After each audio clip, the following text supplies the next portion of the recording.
Hello, good morning, good afternoon, good evening, wherever in the world you are. It's showtime once again, Saturday morning, 9 a.m. I'm joined by Advaita Kala and Lieutenant General P.R. Shankar. We're going to be talking about the high-speed geopolitics of the last couple of days. General Shankar, welcome to our collaboration. Advaita, welcome. Oh, thanks a lot. A week is too long in geopolitics from last time to this. Lot has changed, and I'm looking Absolutely. forward to this. It is, Jan Shankar, I was a couple of episodes back, I spoke about how geopolitics today, it's moved on from being a test match to a T20 match. And today, I think it's not even a T20, it's just T10 or T5 or something, because there is something happening across time zones every single day. And that's what I want you to make sense of. I want Advaita to make sense of what we are seeing in the last couple of hours. And I'll tell you what we've just seen in the last few hours. We saw Trump in the United Kingdom, a state visit, a huge military parade and display of the kind that we've never seen before, at least in the UK. The Brits are very muted in their public displays of affection, but this one was really big. They need Trump for a variety of reasons, a trade deal, etc. But they also need him for nuclear weapons. And this is the interesting part for all of you watching over there. The United Kingdom, the UK, our former colonizers don't have nuclear weapons of their own. They depend on the good old United States of America for bombs, nuclear bombs, and nuclear missiles. So the UK is planning to go in for a new series of weapons, thermonuclear weapons, aircraft drop weapons. They're buying F-35s, which are, as you all know, is made by Lockheed Martin, and they're buying the bombs that will be fitted with them. That the British Prime Minister announced that a few months back. So he needs more American nuclear weapons. And of course, we saw before that the nuclear posturing in Europe, where there were talks of taking out nuclear weapons, Russia, issuing nuclear threats. But more recently, and this is actually the subject of what we're going to be talking about because it concerns us directly, is Prime Minister Shahbaz Sharif, Field Marshal Asim Munir landing up in Saudi Arabia just 2 days back. They've announced a very, very significant strategic collaboration with Saudi Arabia, a mutual defense pact, a NATO-like arrangement where they have said that an attack on one would be considered an attack on the other. And that, of course, is a follow-up of what happened with Qatar. When Qatar was attacked just last week by the Israel Air Force, Qatar is, of course, a key US ally. The US stood by and watched as Qatar was bombed by the Israelis. Obviously, that must have sparked paranoia. And not so long ago, just about 3 months back, 3 months is a long time in geopolitics today in 2025. We saw Iran's nuclear facilities being knocked out by the US, Midnight Hammer, Operation Midnight Hammer. So, I want to start by asking you this, General Shankar. Nuclear weapons used to be this political kind of weapon, rarely talked about. Once occasionally you will see some boring scientists mention it or something like that. It will come up, a missile will come up on a parade. But today, literally every element of geopolitical discussion has a nuclear angle to it. Wherever you go, is this a sign of the times we are living in? There is fear, there's paranoia, and therefore everyone is reaching for the ultimate weapon. Yeah. Thanks a lot. Morning, Advaita. Morning, Sandeep, for today's discussion. I think it's a very important discussion. We're going to have uh, the nuclear umbrellas all over the world have opened up. I don't know whether they'll stop the rain or not. Virtually, these look like, a cat amongst pigeons. But I'll put it the other way around. Is this a new pigeon amongst a lot of cats? Right? So we have to view it, you know, the fact that the world is undergoing a great change, a change which is not seen in ever since the Second World War. Right. The 80 world years. order is changing. 80 years. It's a change. And then this change, a lot of things are happening. Technology has taken off in many directions. It has brought the world closer. Events which would normally crystallize over a month now happen over 48 hours and things like that. And well, as a result, everyone is feeling insecure. Insecurity is all pervading. Economies are changing. People are changing. Maybe 4 5 years back, whoever thought that China will face an internal challenge with its people? It is facing. It's a different variety. USA is facing its internal issues. So is the continent, and I mean, there's no place which has escaped this internal churn. So is it with us in its own form. So, like you said, there's a lot of global paranoia about all this whole story. And hence, people are taking recourse to the fact that, whatever they have, and nuclear technology has back into the table. If people have taken recourse to nuclear options, and as is evidence in this latest deal between Pakistan and Saudi Arabia, we must understand things are really bad. Hmm. We all understood that Pakistan, nuclear weapons were a political weapon for political. Yeah. But now it's there. It's another important thing of this nuclear story, which we probably missed out in saying, is you saw this parade Xi where Jinping's all the Xi Jerusalem parade. Jinping's parade, where he Yes. displayed his complete nuclear arsenal. First time his The pride was displayed. first, Yes, I did yeah, that. the complete pride, everything was put up, and it has its own dimensions. But Right. well, that's how it is. And it's not only this, the proliferation of missiles, the way people are developing intercontinental missiles, and space technology has gone off in another direction. So we're living in a new world which is changing very fast. Yeah, and I think we'll talk of this a little more. Back to you. Right, right. Advaita, we're living in a new nuclear age. Did you ever think there would be a time when he would actually come back to it? The 30 years post the Cold War, we saw, a couple of countries testing weapons, but, they were primarily kept in the closet. But today, as General Shankar said, nuclear weapons are political weapons and they're being freely talked about, freely brandished. What were your thoughts when you saw Shahbaz Sharif and Field Marshal Munir in Saudi Arabia? Was that a bit of a surprise to you? I thought cute. That's what I thought. But, on a serious note, Yeah. the thing is that this is what we mean by a multipolar world, right? This is how it's going to take shape. The UN has proved to be entirely unhelpful. I was going to say useless, but pretty much unhelpful. So, the League of Nations, which then went on to become the United Nations, etc., and did its many avatars, has completely, over the years, diluted its own legitimacy as well as relevance. On top of Right. that, you have a United States, which is also on a decline in terms of its prominence in the world today. So we are heading Right. towards a multipolar world. And countries are realizing that now, if you've been a great American ally, like the Saudis and the Pakistanis have been through the years, through the decades, you can't really look up to Uncle Sam every time you're in a spot of trouble.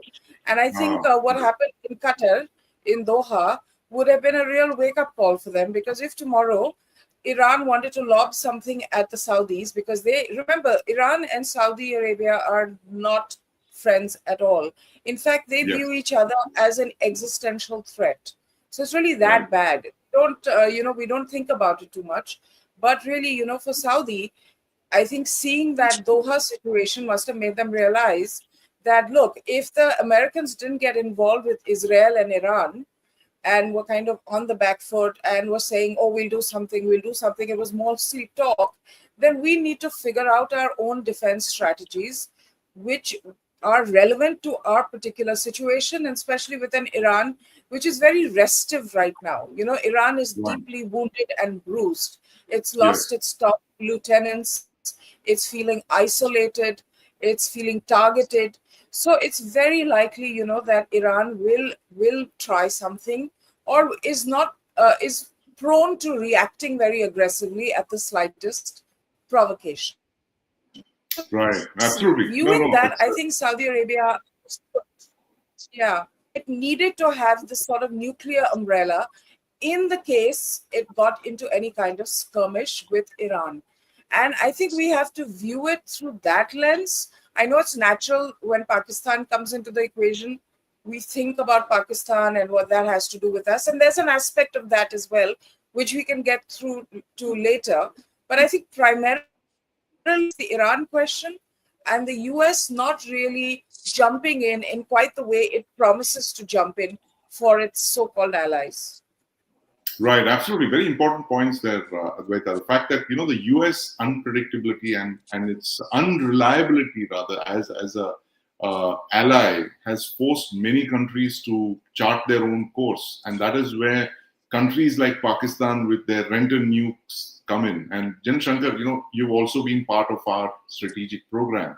Was it a bit of a surprise to you when Asim Munir and Shahbaz Sharif landed up in Riyadh, and they struck that very significant defense agreement? Are we looking at a regional NATO, as they're talking of the Islamic countries, which are threatened by both Iran and by Israel? Well, look, let me put it this way: the announcement was a surprise, but what is coming out later, indicates that the people are generally in confusion. I'll first start with Pakistan. Pakistan came out and said we're going to be the security guarantor Right, of the right. Middle East, and we are the peace quotient in the Middle East and all that and all. Today they've backtracked. They have now said no, it doesn't include the nuclear component. Okay. See, they already that Khwaja Asif has backtracked. There's nothing nuclear about this. Right. Look, this fundamental thing we have to understand, which I think many people are missing. I don't see it in discussion. Fundamentally, this caters to Saudi insecurity. Right. Why does Saudi insecurity come in? Because the House of Saud has always been an insecure agency, right?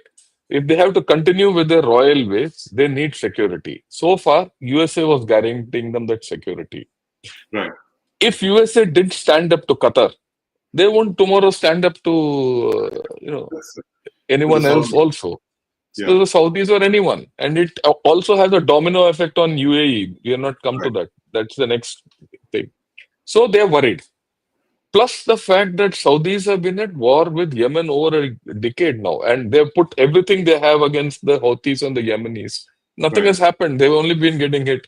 I mean, don't forget 2019, Aramco, two oil distilleries or refineries at Burbeck and Quraysh got hit. Right? Yemen. So, their threats are, and plus, Saudi has internal threats. After all, where did Osama bin Laden come from? He came from Saudi. He's a Saudi businessman. His family is right? And they chose the threat. Bin Laden. Why was he thrown out? He was thrown out of Saudi Arabia because he was a threat to the royal family. So, if you look at the Saudi threats, they have a new nuclear threat from Israel, or perceived threat. Whether it's nuclear or not nuclear, there's a threat from Israel which has emerged. They have a problem from Yemen. They have an internal problem. Where do they go to? USA has not given them anything, or they're worried about the USA, and they also want to get out of the US grip. So, can they come to China? They can't go to China direct. They can't come to India. So they have to go to Pakistan. And Pakistan is not only rent and nuke, it is also, this is a paid service by the Saudis. After all, this great Islamic bond was funded. AQ network earlier was funded by the Saudis at some point of time.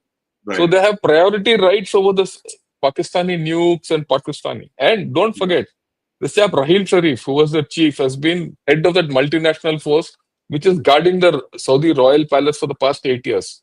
Right. So there's an arrangement with Pakistanis which are going on for long. And now they're formalizing it, right? And then there's, of course, the issue. This formalization is not only for nukes, it's also for conventional. The conventional threat. The question is whether Pakistanis will do it or not. That's a different story. That is going to be my question to Advaita. Will the Pakistanis do it or not? And Advaita, I think we kind of miss the fact that how significant Field Marshal Asim Munir has been. I mean, when he took over as army chief, because I believe that you just have to spot the God complex in all of these Pakistani military chiefs. If you spot a God complex, even if you spot that one particle in their minds, which leads them to believe that they are God's answers to all of Pakistan's problems, then we have a problem, right? We've had that with Zia, with Musharraf, with Ayub, with Yahya, all of these things. Do you think we missed this out in Asim Munir? The fact that he is actually the one who's moving all these things. Because, and I'll give you a small example of this. As General Shankar was saying, everyone knew that Pakistan had this great relationship with the Saudis, right? The Saudis funded the bomb. The Pakistanis had a contingent, something like 3,000 strong in Saudi Arabia, a brigade size for the longest time. But then in the time of General Bajwa, when the Saudis were going to invade Yemen, they asked for Pakistanis to join. And Bajwa said, no, it's not our fight. Why the hell should we get into it? And that kind of sparked this very bitter acrimony between Pakistan and Saudi Arabia. Bajwa staying out. So in a sense, Munir has kind of brought Pakistan back into the equation. He's taken Shahbaz with him and, done this. I don't know if Bajwa would have done the same thing. He would have, shown up in Saudi Arabia with his prime minister in tow. But I seriously doubt that. But Munir, definitely. You think we missed out on the fact that Munir would be as significant a threat as he is today to India and our interests? No, because I think there are a lot of other things that are coming into play, like the multipolar world, so I don't think we can necessarily guide how forces are going to come together in this kind of a scenario. I think what Munir has done basically has said Pakistan is open for business, right? You show us the money and we'll give you whatever you need. And that message has gone effectively to the world. The world has also dealt with Pakistani generals now for a couple of decades. So they realize that if you have your kind of guy sitting there, then just make sure he stays alive. That's about it. So basically, this is also kind of protection for Munir also to stick around longer and to keep his own space secure. Because remember, this is a violent country. They've had coups, they've had counter coups, they've had people taken out. So Munir has to also ensure that he is useful to the bigger players in the world for him to remain where he is. So I think it's a combination of those kind of factors which are driving this. I think for us in particular, we've seen Pakistan come and go. I think the biggest threat to the House of Saud is really terrorists more than anyone else. Even I would say even more than Iran.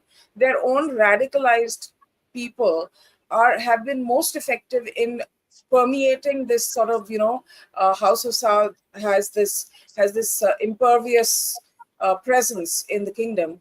I think their biggest threat, and they recognize it, is their own people who have been radicalized. And remember, who hosts most of these people with very open arms and with all the facilities and the lifestyle perks in the world is we know who, right? So I think the Saudis have had to do this deal, and I don't really necessarily think anyone in the world trusts the Pakistanis. What they know is as long as the money is coming in, you're going to get what you want. The moment the money stops, you're not going to get what you want. So this is very transactional. It's not some great bonding of Sunni nations coming together, etc., etc. No, it's not that. It's basically something that Saudi needs at this point of time with the unpredictability around Iran. And it's something that Pakistan is ready to cash in on. And that's what absolutely. No, more of these alliances, we certainly will see more of these alliances. We should be ready. Tomorrow we'll hear of 2 other countries embracing. Right. Bangladesh, God forbid, if Bangladesh joins this. Bangladesh is out of the equation in this. No, but Advaita, that point that one line you gave, and I think that sets the tone for what we're seeing in geopolitics today. The fact that Pakistan is open to business, and it's like a match made in heaven. You have the real estate guy on the other side of the planet who's also open to business, and you have someone over here, and voila, match made in heaven. But very quickly when we're talking about the unpredictability of the region, Jan Shankar also said it's one of the most volatile times in the last 80 years. I was reminded of another year, which I think a lot of us have missed out. The most significant year in Asia, at least, West Asia, South Asia, Indian subcontinent, since 1947, which is independence of India. And it is 1979. And I'll tell you why. Every problem that we're seeing today can be traced back to that one year, 1979. And three very big things happened over there in that year. The year began with the Iranian Revolution, where you have the Shah of Iran who was dethroned, and Ayatollah Khomeini came in and he proclaimed the Shia, republic, and they would eventually grab this entire space, mind space and physical space of the Shias in West Asia. That triggered off anxiety in Saudi Arabia, which sees itself as the custodian of the Sunni faith. And you had in Saudi Arabia the siege of Makkah, where you had radicals take over the Al-Aqsa Mosque. The mosque, the siege of the mosque, and the humiliating prospect of Saudi Arabia having to call for foreign assistance, French commandos to storm the Makkah and kill the Joayman al-Utaibi and his other band of fanatics. That was the second one. And just when you thought that two was enough for a year, you had a third tectonic event in December 25, 1979, the Soviet invasion of Afghanistan. These three things in just 12 months have kind of reshaped the entire politics of the world, especially of West Asia and the Indian subcontinent. Everything we're seeing you can trace it back to there. Pakistan's nuclear weapons program, the Mujahideen, later the Taliban, all of that. And that's that 1 year. So I want to come to 1979 to 2025, where, of course, in the 70s, the Saudis funded Pakistan's nuclear weapons program, Zia first, Musharraf later. And you have someone like Prince MBS saying very openly, if we are ever threatened by an Iranian bomb, we'll just go and buy it from the Pakistanis. He actually said that in interviews. We'll buy it from the Pakistanis. But the point is, Jan Shankar, Pakistan itself is under pressure of the Chinese and the United States. Will they deliver on their Saudi promise? That's the million-dollar question, and I don't think they can. Okay. I don't think they can. I don't think they can deliver either conventionally or through nuclear. See, conventionally, like you said, one brigade has been there for so long. What has it done? It has done nothing. Right. It has done nothing. It's a whatever. protection. Yeah, it has done nothing. Now let's look at the nuclear angle. What are the nuclear threats to Saudi Arabia? Iran and Israel. Can Pakistan do anything to Israel? Well, they have can do nothing. They have the Shining 3. We'll come to that. Yeah, we'll come to that. Look, it's just not having a missile. You need the infrastructure behind that to go and hit someone with a nuclear weapon. Right. It's not so easy. And will they hit Iran next door and risk a lifelong problem with them? I don't think so. Or third, will they shift a missile to Saudi Arabia to operate? Wherever they go with this little missile of theirs, they can't operate it. The cost for Pakistan will be too high. One. Number two, look, if they threaten Israel, they are first and foremost putting a target on themselves, because Israel will do everything preemptive. That's what Israel has done so far. The first thing, they are exposing their own nuclear setup to Israel. Right. Okay. And Israel is far more capable in executing such operations. We've seen it. It's not only they've acted against Syria, they've acted against Lebanon, they've acted against Gaza. Wherever there's a threat to their things. They've attacked 6 countries in the last 2 years. In their national I'm looking at a 7th country called Pakistan. I know, I'm not joking. Look, they've put themselves. And this threat won't come from the top. They will come from inside Pakistan. They will penetrate Pakistan, because Pakistan people will sell Pakistan. Pakistanis will sell Pakistan. You don't need anyone else to do it. So you will see this problem only growing bigger and bigger, and Pakistan has bought it, as far as I'm concerned. from Israel. There are going to be major problems. And by doing all this, let me explain this Pakistan bit a little more. They're getting money. They'll get money after all. It's all rent and nuke type, no? So they'll get Right. money. What will they do with that money?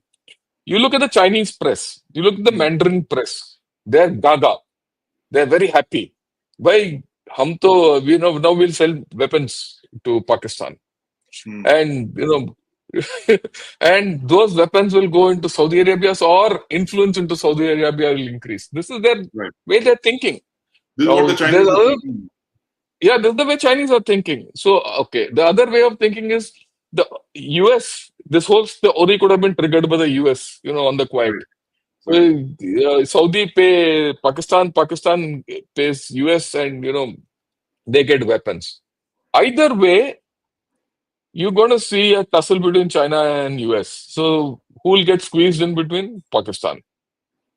If Pakistan buys weapons from China, it'll get squeezed by US. If it buys weapons from US, it'll get squeezed by China. That's a double squeeze, which is on. It's on. It'll be on. The next thing is that, look, now that this whole story has started, they will get weapons. Let's be very clear. But that's going to take 5, 6, 7 years. They will get capability. And in the meantime, all these generals will keep getting rich. Okay. Right. But the terrorists will do something. They will start shooting off.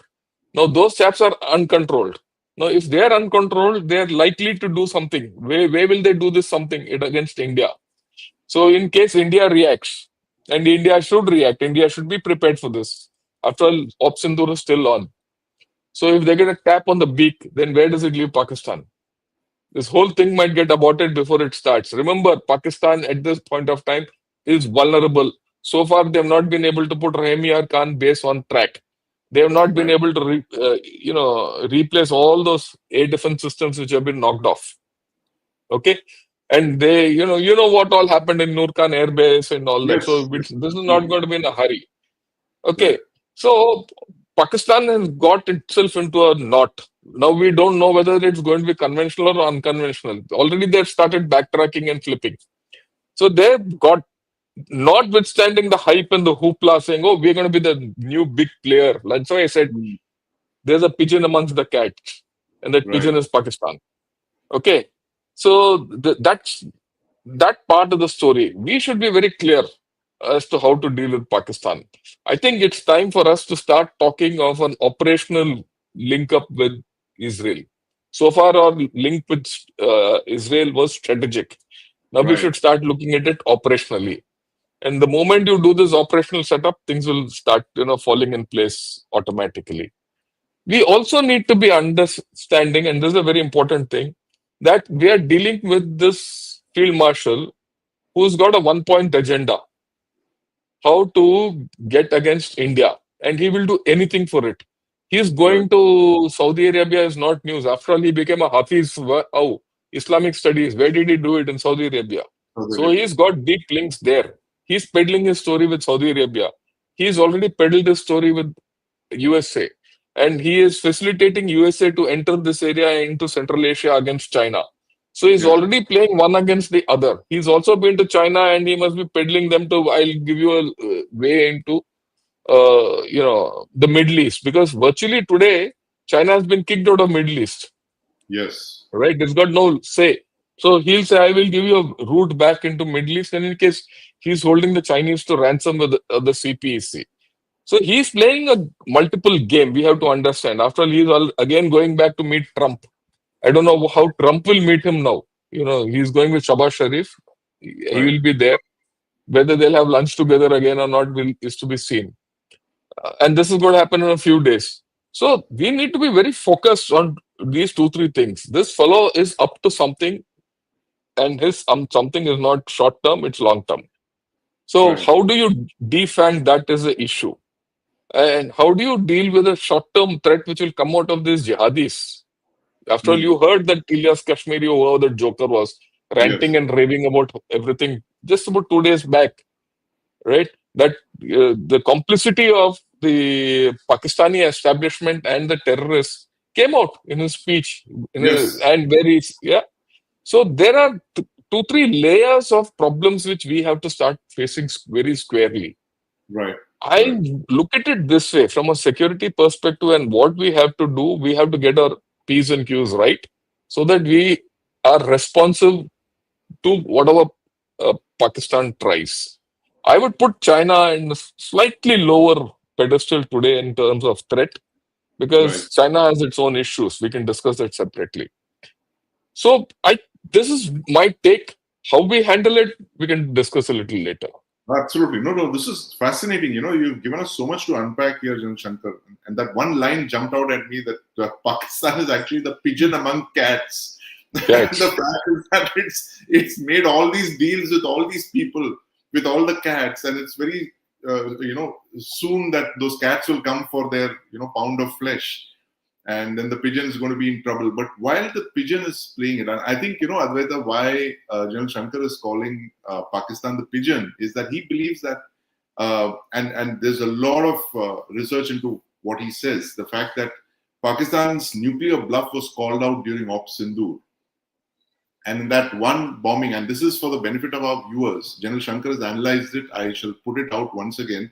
What he said was that bombing that we did on the 10th of May literally called out Pakistan's bluff because in the span of 30 minutes, we paralyzed both their nuclear vectors, which is your aircraft-launched bombs, because your aircraft couldn't take off from your frontline air bases, where all your special weapon storage sites are. And because your aircraft couldn't take off, the Pakistan aircraft, fighter jets, your TELs, which is your trucks with the nuclear missiles, they could not move out because these two rely on, the TELs are protected by the fighter components, and both were paralyzed. And that's the reason that Pakistan dialed the United States, right?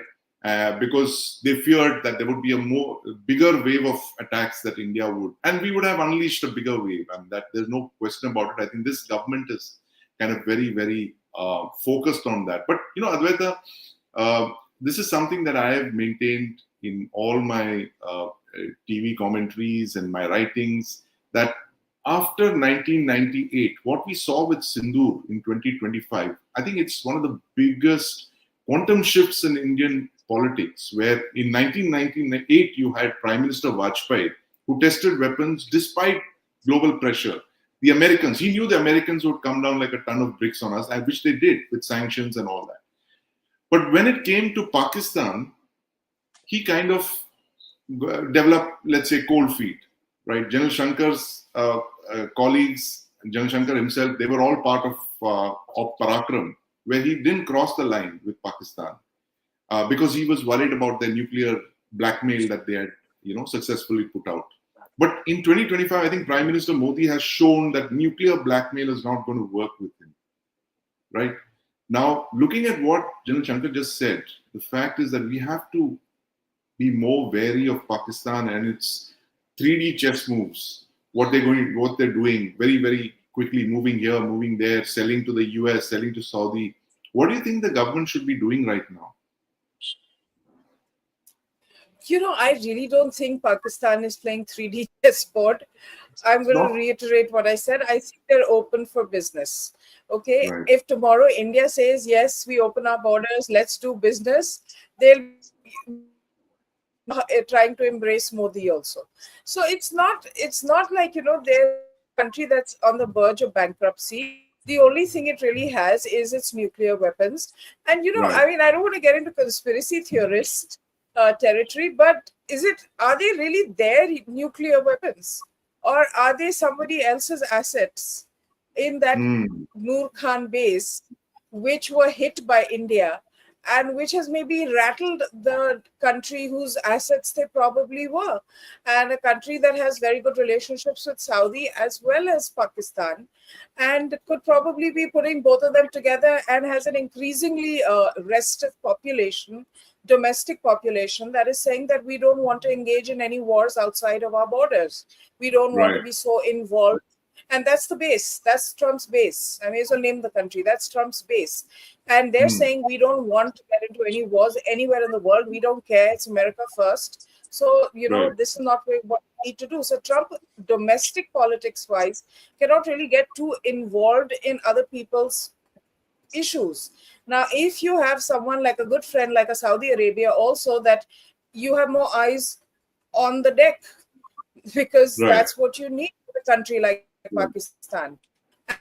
And then with a country like India under Modi, which is saying that we're going to go for you and we're going to go for you hard. So Right. that is I think there's element of all eyes on deck going on here as well. So, I think Pakistan has proved itself to be very unreliable as a partner, very untrustworthy as a partner. I think anyone who ventures into any relationship with them it is from a purely transactional basis and a basis driven by self-interest, not some great respect for them as a valuable partner. I mean, 2 years ago they were China's best friends. Now Munir is flying to America literally every month. So Right. these are all indications. I think what we're looking at essentially is Pakistan, of course, open for business, covering its bases with India, wants to say Hmm. that, look, Saudi is going to think that it's a war, an attack on them if you attack us. They need to do that. They need to posture that way, because you're right. Operation Sindoor did call out their bluff, that they are not able to stand up to Indian firepower when we decide to use it. So they need it. Right. And I really think this is more to do with, this whole China aspect, Iran aspect, than us necessarily. Pakistan may want to project it like it's them getting on strong ground because of Hmm. us or to counterbalance us, but really, they're just being used, and they don't mind being used, and they will be used till it's useful to whichever side is using them, and then it'll be Right. over. We've seen this Right. before. Right. Well, Dil Shankar, we've seen this before, and history has a way of rhyming, as they say. But these kind of scenarios are almost unprecedented. I mean, when did we think that we would actually be talking of an India-Israel strategic alliance to counter Pakistan's nuclear blackmail, nuclear threats? You see that actually happening. This is a lot of let's say Pulp Fiction, a joint India-Israel mission to knock out Pakistan's nukes, as was being discussed in the past. And also this point that Advaita raised, that there was a third country's nuclear weapons in Pakistan's territory. Do you believe that? Look, I mean, whether it's a third country's weapons in Pakistan territory or not, I mean, that's one part of the story. The way I look at it very simplistically, Pakistan has nukes on its territory, whether it's their own or others, I couldn't care a damn. Right. And they have missiles, and this missile proliferation has been done from North Korea and China. Right. And they've threatened me with it. So Right. what do? I obliterate it. As simple as that. I mean, you don't have to, whether USA likes it or not, we have to do it. Okay. Same thing. Israel has been talking of this for a long time. Hmm. So if Israel and India have a common aim in this, so isn't it logical that you start thinking of doing something? And you don't have to, hit them from top, all that. You buy a few Pakistanis off and you penetrate them and finish them off. There are many ways of doing it. I don't have to, these are just pointers. We don't have Right. to talk too much about it. But Pakistan, like I said, is a cat amongst pigeons now. You also have to understand A pigeon among there's a big cats. yeah, Yeah. pigeon amongst cats. Yeah, Yes. there's a dead pigeon, right? Now, Pakistan has a cat within. You look at the cats, the three cats of Pakistan. One is Right. Balochistan, second Right. is Khyber Pakhtunkhwa, and third is Right. their water, whether it's either in flood or drought. So Right. there is, you see, I've always felt that the biggest werewolf which will eat up Pakistan is water. Hmm. Water or lack of it. India has got, there's a fundamental problem. Just think, 60% of Pakistan lives on agriculture. Right. And that agriculture is always under flood or drought. Where is Yes. this country going to go? Hmm. It doesn't have any capability. Because it's put all its eggs in the nuclear basket, it doesn't have capability to sort out itself. If that doesn't happen, there is a lot of resentment from within. So Right. actually, and of course, you will see Balochistan, they have lost control. They are just about hanging on to Quetta. One of these days, there's going to be a flag coming up, a BLA flag coming up in Quetta. Also, there is this, Khyber Pakhtunkhwa is in a bad shape. This year alone, in the first 9 months, the number of casualties they've had Right. of uniformed people is almost touching the all-time high in their entire history. There are 3 more months left. So they are not in control of their own situation. What this Manvir fellow is doing is only trying to peddle his nuclear stuff, yeah, wo, and all that, get some money, do something, survive, make money. Really speaking, we have to look at Pakistan in two frames or two levels. One is the military establishment and toxic Pakistan at the top, and the other is the Pakistan which is under complete neglect. People say Pakistan will not revolt against the army, but will it happen that way or not? We don't know. It's a matter of a few more events happening, and Pakistan will be in its internal turmoil. Pakistan is always trying to externalize the situation. Right. Even now, it's trying to externalize the situation by trying to speak to Taliban and speaking to USA so that USA can get back into Bagram, and then they have to rely back on Pakistan. All that the recent thing about Chabahar, what Trump is doing, they've got a background. If you link it up, it's all linked to Bagram. And they're trying to again get back into US good books. So Pakistan is playing a game of survival at one level, being offensive at the other level, and third, they're not capable of doing what they have to do for themselves. So I'll be interested to see what happens to Pakistan in this whole story. Once this euphoria dies, where Pakistan is going to head, well, they're very expert at it. That's a different story. I reiterate, the immediate danger I see is this mismatch between the development of capability and this jihadis taking off. This jihadis taking off is the first thing which can happen. And as far as I'm concerned, if it happens, we should now not finish off just 11 of their airfields. We should finish off all their airfields. And we should encourage, Israelis before that to finish off all their nukes. I mean, we have to. You think I'm being belligerent about it? No, we need to do it in a cold, calculated manner. Practical. You have to be practical about it. You have to be very practical. You have to be very thinking. You have to be forward-looking and proactive about this whole affair. Right. Wow. Yeah. Advaita, be practical about Pakistan's nuclear weapons. I'm very practical. Pakistan, I reiterate, is open for business. Now, what's the latest deal that you're going to get there? Deal or no deal? Balochistan has.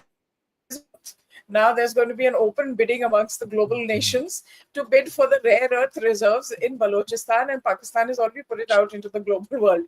Who's obsessed with rare earth? Who keeps mentioning rare earth? The one and only. And so, this is, I mean, I wish the Pakistani people would wake up to what the dear general is doing to them. And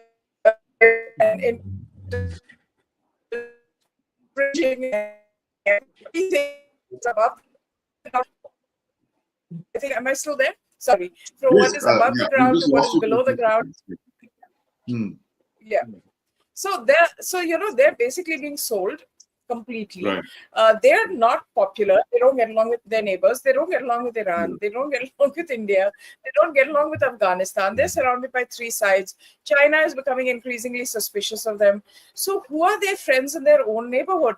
Literally nobody. So Pakistan has a lot of reasons to kind of be out there in the world selling its wares, because it needs it on so many multiple levels, and they know that they have such low credibility when the Americans themselves, and that too, a Democrat like Hillary Clinton says, if you raise snakes in your back garden, don't expect them to not come around and bite you.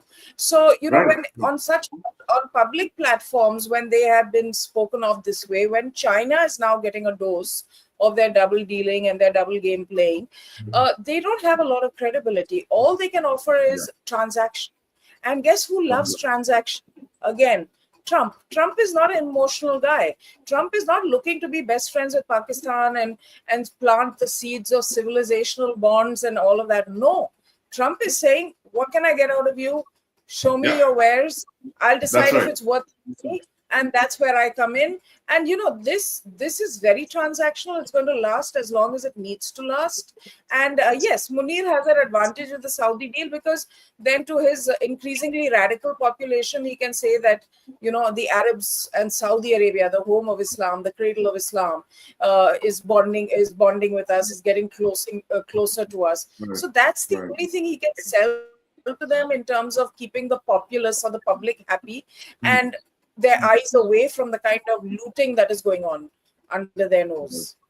No, absolutely. In fact, Advaita, when you were talking about the snakes in the backyard thing, I was reminded of what Musharraf was doing to those snakes.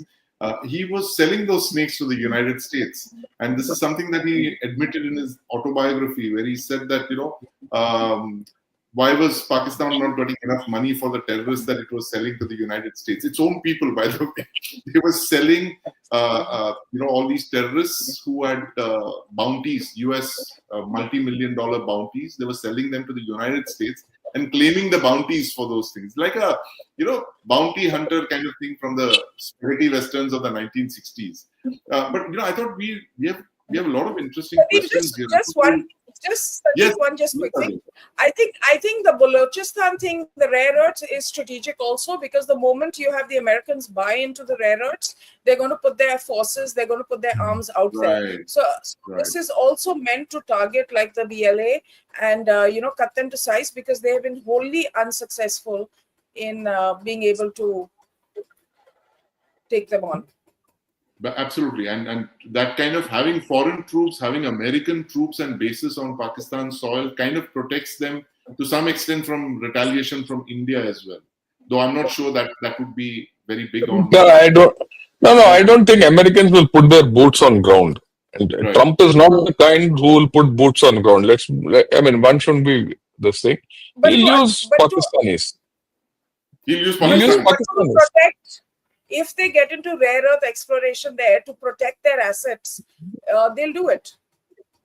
No. Look, that rare earth is still, very early stages of life. A lot of things have to go by, before it happens. And, that rare earth business, now that you have spoken of it, let me put it. There are many bidders. One of the bidders is China. Right. So don't think this bid is going to go through that one way. It will go only to Trump. China will take its pound of flesh from Pakistan. Hmm. So that's why I said Pakistan is now a pigeon amongst cats. So if it swings towards Trump, the Chinese will get after them. If Right. it swings towards Chinese, the Trump will get after them. And in any case, the Saudis also will demand their pound of flesh. You think they are not interested in rare earths? Saudis will also say, we want our rare earths. And the Saudis, please, we also have to understand the Saudi angle in this whole deal. The Saudis and the House of Saud is fighting for its own survival, Hmm. right? They are now worried about, USA, that USA will not help them when the time comes. They also very clear that Pakistan won't help them. But the new angle they'll get in is China. After all, please remember, MBS has started talking openly with China. He's Yeah. doing UN deals with them. Right. Okay. So he doesn't want China to get away. And he's playing China against USA through Pakistan. And that's the way he can keep Israel off his back. Also, amongst all this, please understand that Saudi Arabia is doing a deal with you, IMEC, Europe. Yeah. He's Yeah. got his own diversification. It's just not, what's the value of Saudis to anyone? Oil, channels. Europe wants Saudi Arabia. So he is playing his game. And Pakistan is a big player in this whole game. I mean, we Right. must start looking at step out. And we need to also use the Saudi connection. After all, if you look at the statements which have come out from India, India said, look, we know this whole story from before. This is formalizing a long-standing arrangement and all that. And that's what the first statement came out. The Yeah. second statement which came out yesterday is we already started talking to Saudis. To Yeah. what extent will Pakistan be allowed?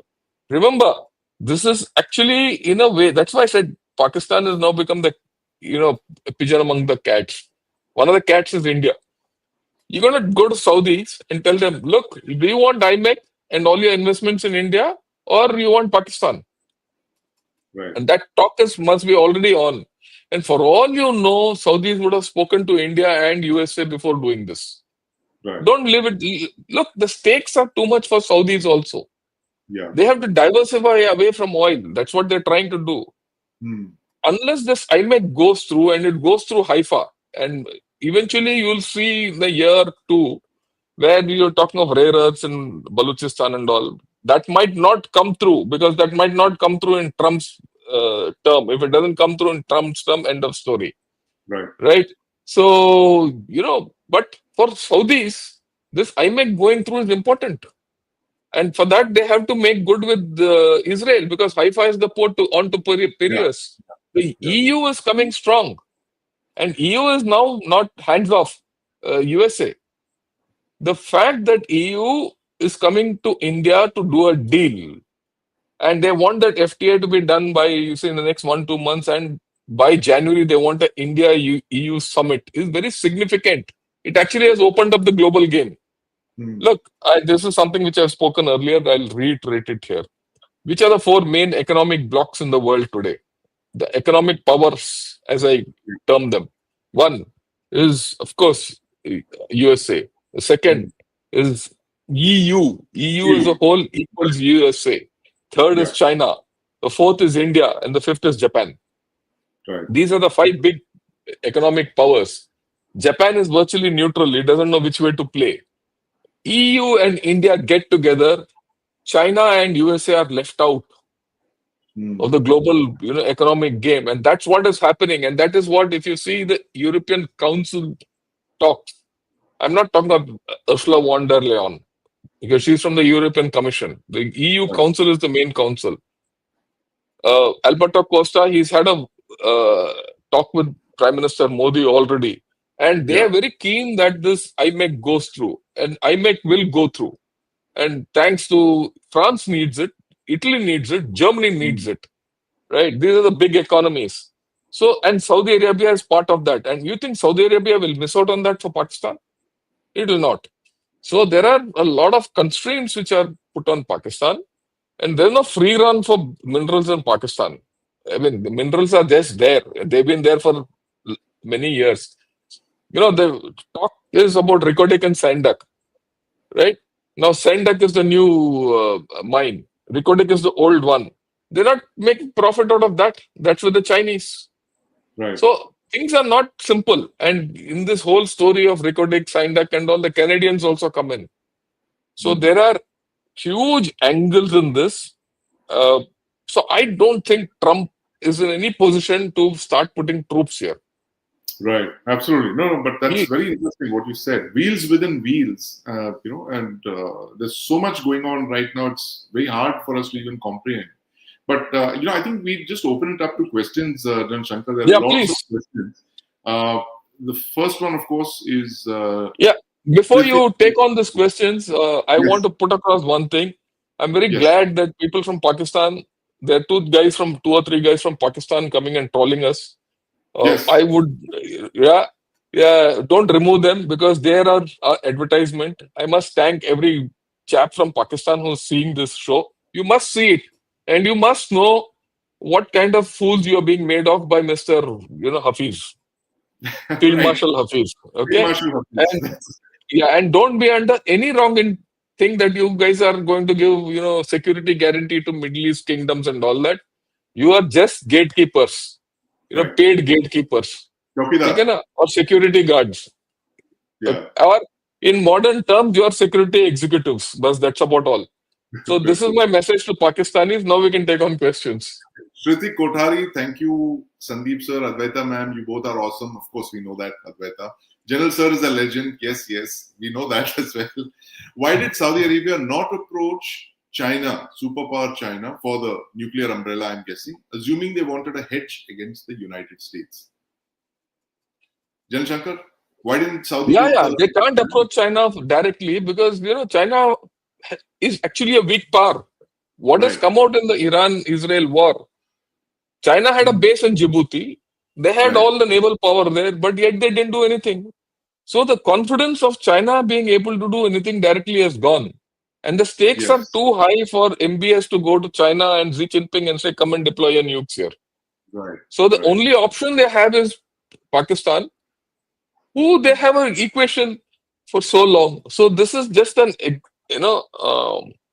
extension of that equation. That's about all. So they could not Right. go for, but getting China through Pakistan is an option they've opened themselves up to.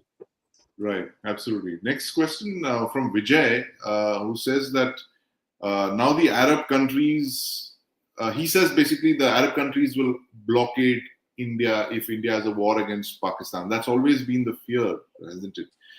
With US and China also against India, Russia seems to be the only friend India has. Advaita, you want to take that? The fact that Saudi Arabia could weigh in on the side of Pakistan in case there's a war between India and Pakistan. I mean, it is implicit in the deal that they've signed. That kind of overarching security and defense partnership. So it is quite likely, no doubt about that. I think India will need to diversify its oil supplies, which we've already done. So, Right. I mean, these things, even if it happens this way, these are all temporary hiccups. They're not necessarily going to create much of an issue. Remember, I mean, Saudi Arabia and Israel were going to normalize. They were going to recognize, Saudis were going to recognize Israel till October 7th happened. And then what all followed, and then it just wasn't possible for Saudi Arabia to recognize Israel. So Saudi foreign policy is also very pragmatic. Right. It is very open to all kinds of partnerships. So while this defense partnerships is very overarching in its scope, I think the Saudis are also, and the House of Saud in particular, are also looking at alternatives when the oil runs out, which it is going to. Yeah. And that's been a huge motivator for MBS. He's not going to mess it up because of some possible war with Iran, or he knows India is never going to attack Saudi. It's basically Right. about Iran. So it's just a deterrent for Iran. That's about right. it. So it's basically something that's in the short term that Saudi Arabia is trying to do. But here's Surendra Barsode, who's wants to know: will the agreement lead to Pak-Iran relations going sour? Will Iran enforce the guarantee of a few $1 billion for Pakistan messing up with the Iran-Pak-India pipeline? I thought that was history now. The Iran-Pak pipeline was an old project, but Pak-Iran relations in the light of the Saudi-Pak defense arrangement, General Shankar? Yeah. Look, that's why I said another cat which is ready for the Pakistani pigeon is Iran. Iran. Right. See, look, if there's a live problem which Pakistan has to face, what will happen?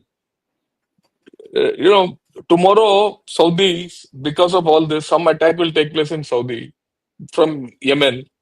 And they'll say, "Acha, abhi attack ho gaya, chalo bhai, go against Yemen."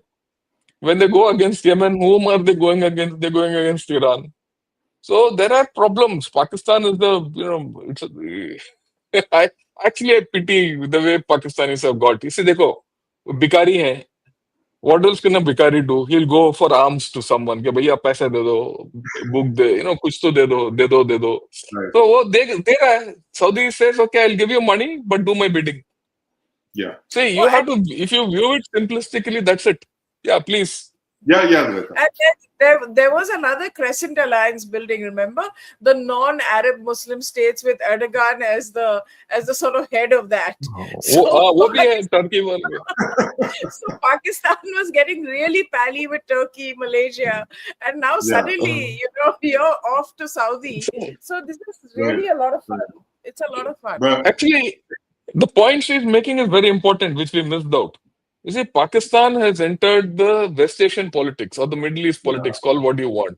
That's dicey between, Turkey, Saudis, Iran, that triangle will squeeze. Then you are getting involved with Israel. Then you're getting with all the movements in Syria, Qatar, and all this. So you are into, you've gone into something which you really don't know how to handle. you've And bitten they off hate more than you Pakistan. can chew, as they say. Yeah. And they hate Pakistan. All of these chaps hate Pakistan. Right. Okay, so it's going to bite them. Yes. It's going to bite them indeed. And The there's one question. irony is that the only country that would kind of look at Pakistan with some affection based on a shared history and legacy and, that sort of bond is India.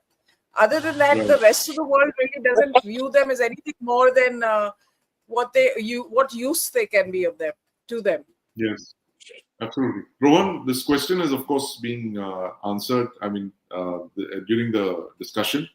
Yes, this is the Saudi-Pak alliance is a result of the mercurial United States and the fact that they couldn't be counted on, because if Qatar, a US ally, would be hammered by Israel and the US did nothing, that's the reason that the Saudis actually went to the Pakistanis. And Sandeep, it's not only that the US did nothing. Remember, this is the United States' largest base. Something like 30,000 troops there. And how could they not even know that an attack was coming? I mean, that's interesting. Someone needs to ask, did they not know or did they not say? So it's great, actually. No, but Jan Shankar, there is another pigeon among cats, and that is Qatar. I mean, this is the only country to have been bombed by both Iran and Israel in the span of about 3 months. Look, you have to be very clear about Qatar. Qatar is a very smart player. Yeah. He's got money. He has got the biggest gas fields in the world. Yeah. And he's got a churi which no one else has. And that churi is called Al Jazeera. Al Jazeera, yes. Right? He is the media. See, if you actually study Qatar, Qatar has survived due to Al Jazeera. Qatar has survived playing Turkey, Iran, and Saudi off. Because all these three people at some point of time wanted a piece of the Qatar cake. Qatar has survived by keeping the US Central Command in the Al Udeid base within Qatar. Qatar has survived by keeping a Turkish contingent in Doha. I hope you know. There are 1,000 soldiers, Turkish soldiers in Doha. And he's also put his fingers in the Muslim Brotherhood, and all gangs, all radical movements in this area are funded by Qatar. Right? And so Qatar has got a lot of assets with him. Qatar has got LNG. Right? And it places its own, and it doesn't matter a few people getting bombed.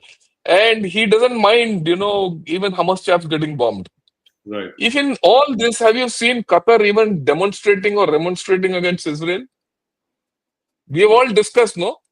Has Qatar come out as the statement and said that, no, they shouldn't have bombed and all that? They're not. Right. So Qatar is a deep player. I mean, to say that, Qatar is one of the cats. Qatar is one of the cats and not the pigeons. That's In fact, I put it this way. I did a video on this. Qatar is the Middle East Switzerland. See, in the good old days, everyone used to go to Switzerland to do banking. Put their money, including the Nazis, put their gold in Switzerland. Qatar is something like that. Qatar has got its hands in everyone's pockets. Right. And everyone has invested into Qatar.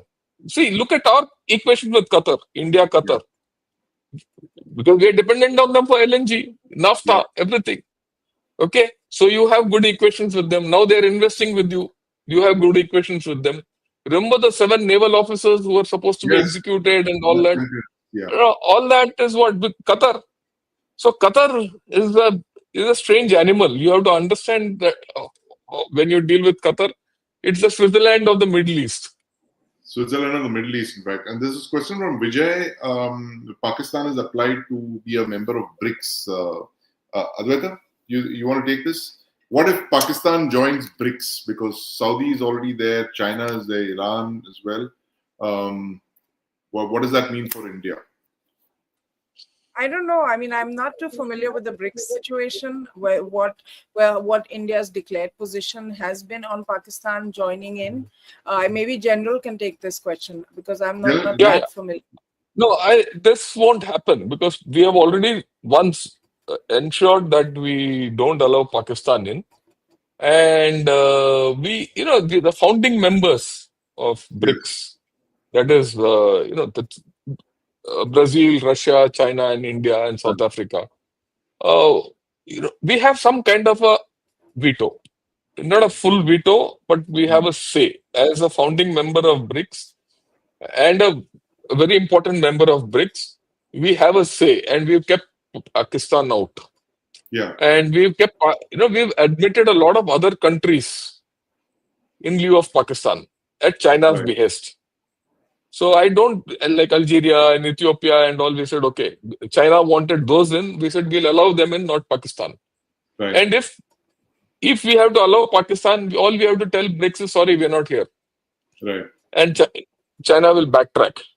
So out of BRICS, there's no way this can, Pakistan can enter BRICS. We have too much of a say in BRICS.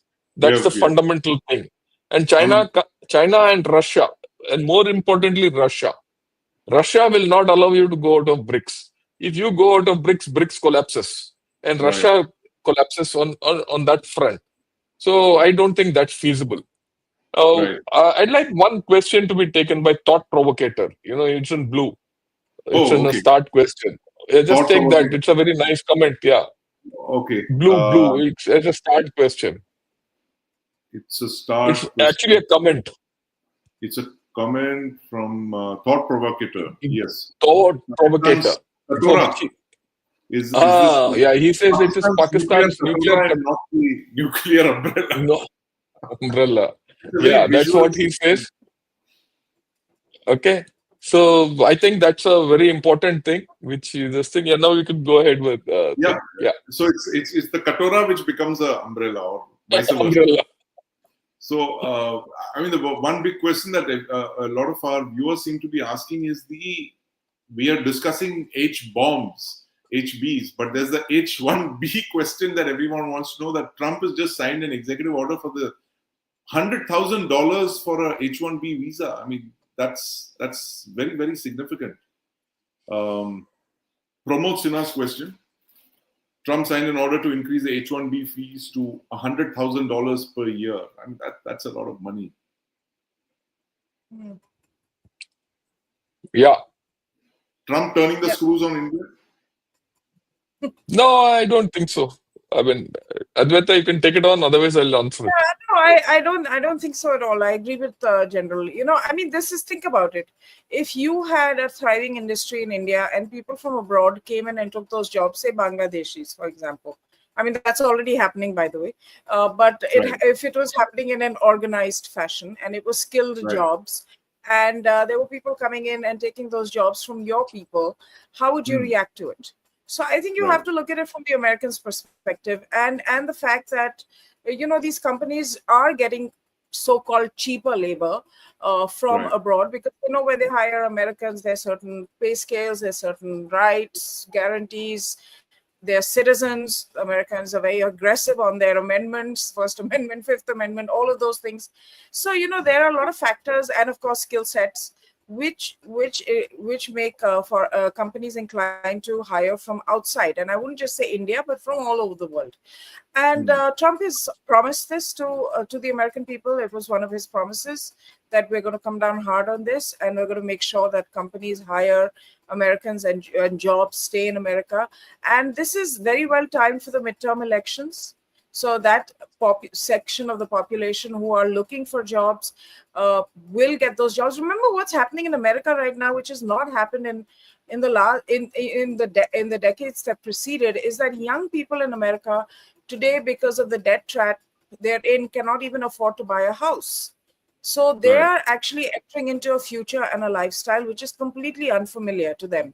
Because unlike us, where we had the Prime Minister promise everyone a home and things like that, a home in America was a very normal, natural thing.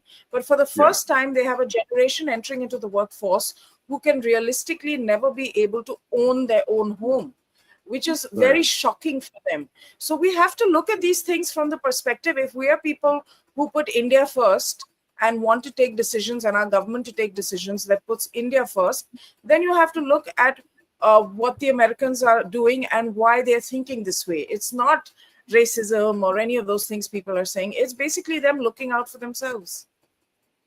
Yeah, can I put in? Yes, General Shankar.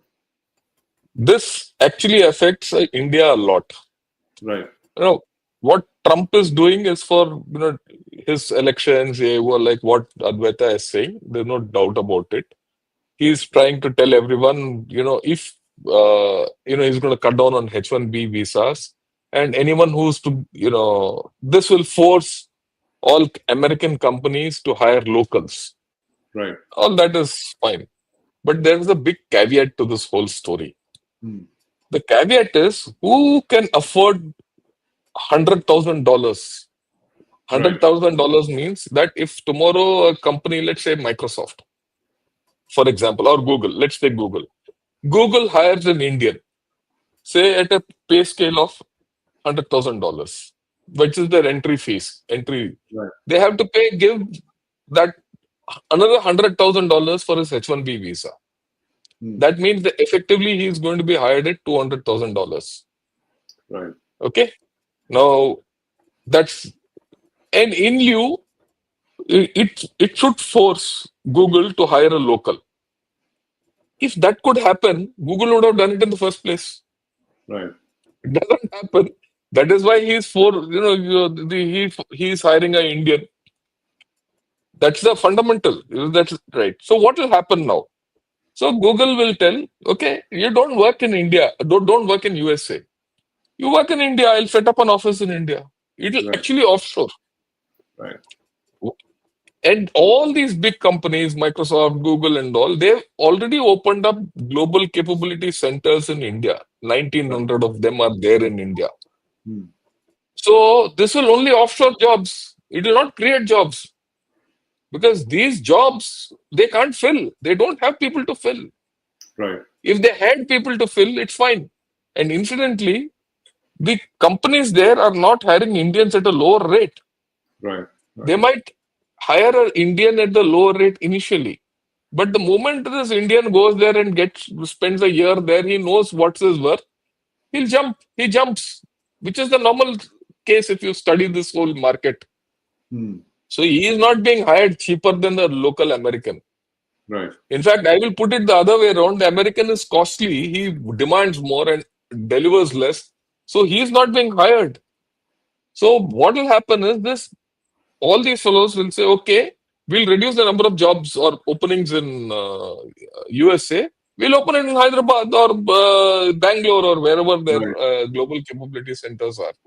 So I think this is actually what Trump is doing, is shooting himself in his foot. Right? And people will come back. I look at it positively. A lot of people might say, oh, no, you will not get H-1B visas, all that, and our people will not go there. And a lot of our techies who are there will have questions. Oh, should we come back to India? Damn good, yeah, come back to India. Open up your thing and start. You'll struggle initially. Okay? But you'll get up and it'll do good to India. Hame kya hai, yaar?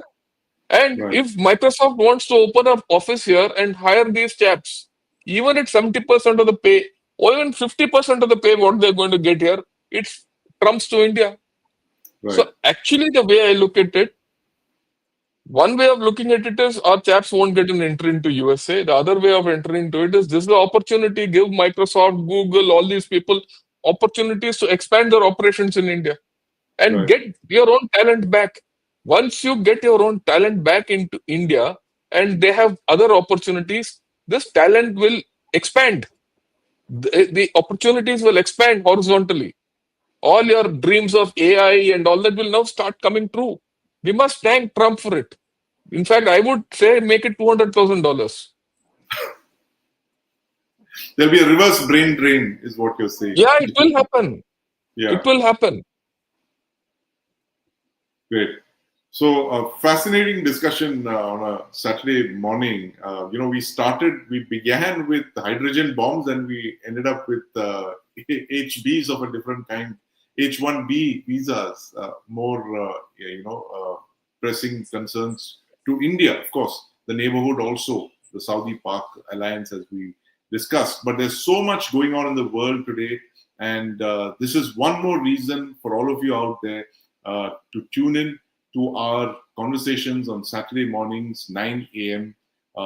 Every single weekend. We are here to answer your questions, especially with this very fast-changing geopolitics, this T20 of geopolitics that we're witnessing, where there matches being played in hours and not days. Thank you very much, Janil Shankar, Advaita Kala, for joining us this morning. And see you again, same time, next Saturday, 9 a.m.